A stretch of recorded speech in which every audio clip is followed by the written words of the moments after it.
Kabarmu tansah sehat-sehat ya.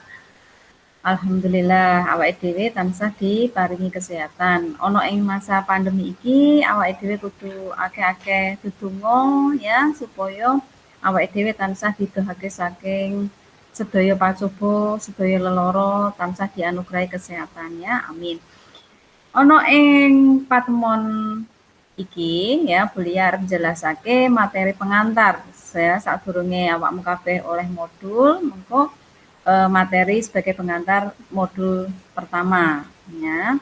Ana ing kene perkara sing arep dijelasake yaiku ngenani unsur intrinsik ya. Unsur intrinsik ana ing sajroning cerita fiksi.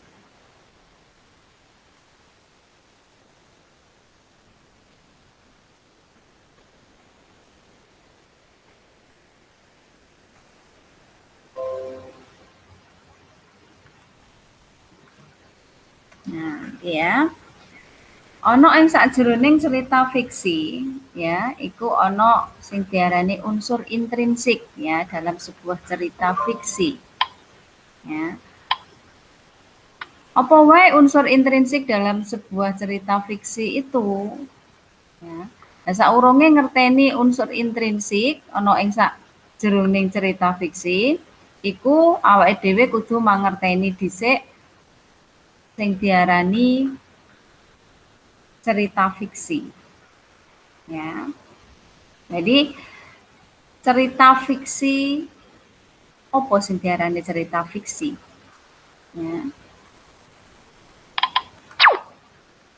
Pengertian cerita fiksi ya, yaiku karya sastra kang nyritakake kedadean kang ora sakbenere utawa rekaan.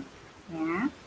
Jadi sebuah karya sastra yang menceritakan tentang kejadian, tetapi kejadian itu tidak nyata, hanya sebuah imajinasi, rekaan, ya, gaweane imajinasine manusia atau penulisnya. Nah, itu yang dinamakan cerita fiksi. Nah, sebaliknya kalau non fiksi itu merupakan cerita nyata berdasarkan realita itu kemudian ditulis menjadi sebuah karya sastra. Nah, itu ya. Oke, kita lanjut. Ya, iki ngenani kompetensi dasare yaitu mengidentifikasi, memahami, menganalisis struktur teks, kebangsaan, dan pesan moral. Kemudian untuk keterampilannya mengapresiasi cerita fiksi. Ya. Kita lanjut pada pembahasan materi. Nah, sing kepisan yang kayak gini ya, unsur intrinsik dalam sebuah karya sastra. Iki enten sekawan sing kepisan ya tema. Ya, jadi sing kepisan ana ing kene tema. Sing kepindho alur, sing ketelu setting, kemudian sing sekawan penokohan. Lah kesempatan iki awake dhewe luwih dhisik membahas telu iki dhisik ya, iku tema, alur, setting. Untuk penokohan ini nanti dibahas ono ing patemon atau materi selanjutnya sakwise iki ya. Nah saiki apa to sing diarani tema, apa sing diarani alur, lan apa sing diarani setting ya. Saiki dibacutne. Sing kepisan, tema. Apa to sing diarani tema? Tema yaiku pokok pikiran sing arep diandharake ana ing karangan atau sebuah karya. Jadi nek arep gawe karya sastra, arep menulis karangan, arep nulis cerita, iku harus memiliki tema. Tema itu sing kepiye ya hal sing akan diceritakan di dalam sebuah karya itu apa? Yaitu misalkan ngenani nenggek kene ngenani pokok hal kemanusiaan, pendidikan, budaya, religi lan sak piturute. Jadi temane apa kudu ditentokne luwih dhisik ya. Kemudian yang kedua adalah alur. Alur ana ing kene iku kaperang dadi telu. Enek alur maju, alur mundur lan alur campuran ya. Lah sing diarani alur maju iku apa? Yaiku alur sing nyeritakake kedadean saiki tumuju marang kedadean sabanjure ya. Jadi alur maju iku nyeritakake kedadean saiki, kemudian berlanjut kejadian berikutnya. Tuladane misalkan awakmu budal sekolah, critakake budal sekolah nganti tekan sekolahan, berarti kan menunjukkan dari hal yang pertama, kedua, ketiga sampai ke sekolahannya, itu namanya alur maju, menceritakan tadi sakwise tangi turu nyapo, kemudian misalkan sarapan, sampai sarapan, kemudian adus dhisik utawa adus sik lagi sarapan, kemudian berangkat sekolah, ke sekolah nyapu wae. Nah, itu menunjukkan bahwa itu menceritakan hal yang sekarang, kemudian menuju berikutnya sampai seterusnya. Itu namanya alur maju. Kemudian saiki alur mundur. Nyeritakake ya kedadean saiki bali maneh ke prastawa sadurunge. Nah, alur mundur biasanya digunakne nalika awakmu iku menceritakan hal yang telah lalu. Tuladane awakmu critakake, awakmu saiki kan wis SMP, kemudian enek tugas disuruh menceritakan pengalaman nalika kowe SD. Lah itu berarti kan sekarang masa saiki tumuju marang masa sebelumnya atau hal yang sudah kamu lalui. Itu berarti menggunakan alur mundur ya. Kemudian alur campuran. Alur campuran itu penggabungan antarane alur maju dan alur mundur. Berarti bukan alur maju mundur orang eneng ya, alur maju mundur sing eneng alur campuran, yaitu penggabungan antara kedua alur ini. Jadi misalkan awakmu saka omah mau ya gunakne alur maju ya, dari rumah kemudian di jalan, kemudian menuju sekolahan, sampai nang sekolahan sadurunge enek pembelajaran ya, awakmu ceritane ngenani awakmu pengalaman delok TV mau bengi misalkan ceritane sinetron, nah karo kancamu sadurunge masuk. Nah itu berarti ceritane hal yang apa? Menceritakan hal yang telah kamu lalui. Berarti menggunakan alur mundur, ya toh. Kemudian nggak kroso bele wis muni, banjur awakmu mlebu ngikuti pelajaran, berarti menggunakan alur maju. Nah, mulai awakmu berangkat sekolah, tekan sekolahan mau ketemu kancamu menggunakan alur maju.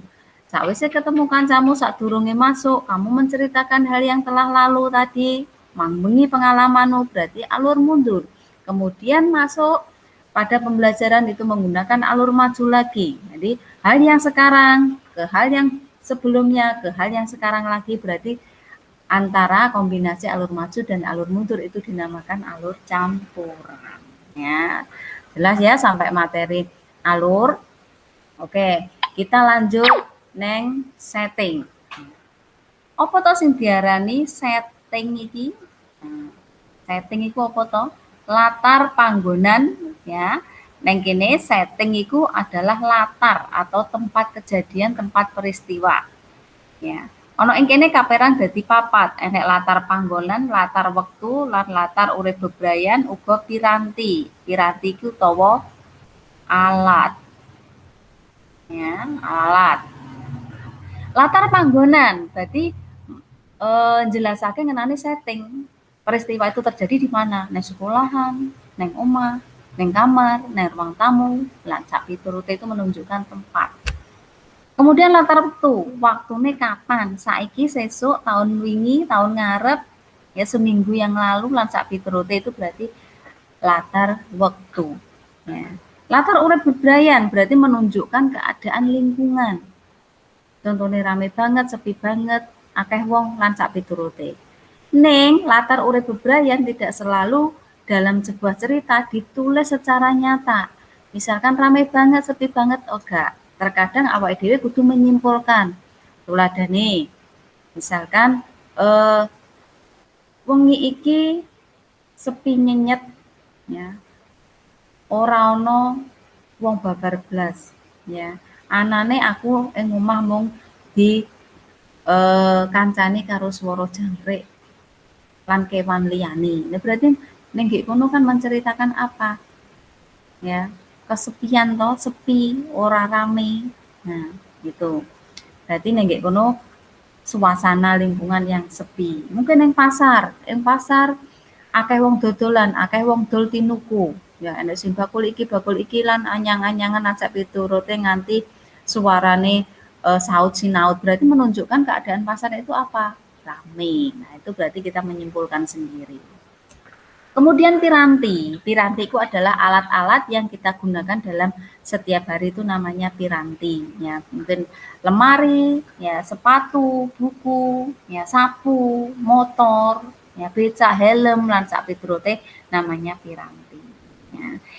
Itu adalah materi sing dibahas ya ono ing patemon iki. Nah, sakwise awake dhewe ngerteni tema, alur lan setting ya. Saka kene mbok menawa awakmu enek sing ora paham, engko misalkan enek sing kurang paham ngenani bagian sing endi iso di jabri ya kuliah ya. Jadi engko bisa takon ngenani apa wae terkait karo materi pembelajaran.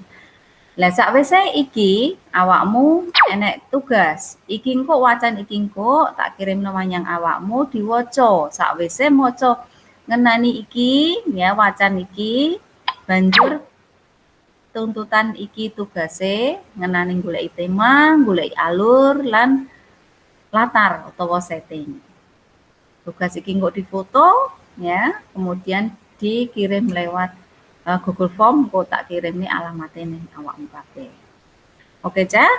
Tak kira materi iki cukup sakmene wae, mengko yen enek sing kurang jelas bisa dilewatake pitakonan lumantar WA ya. Semangat selalu ya, jaga kesehatan. Assalamualaikum warahmatullahi wabarakatuh.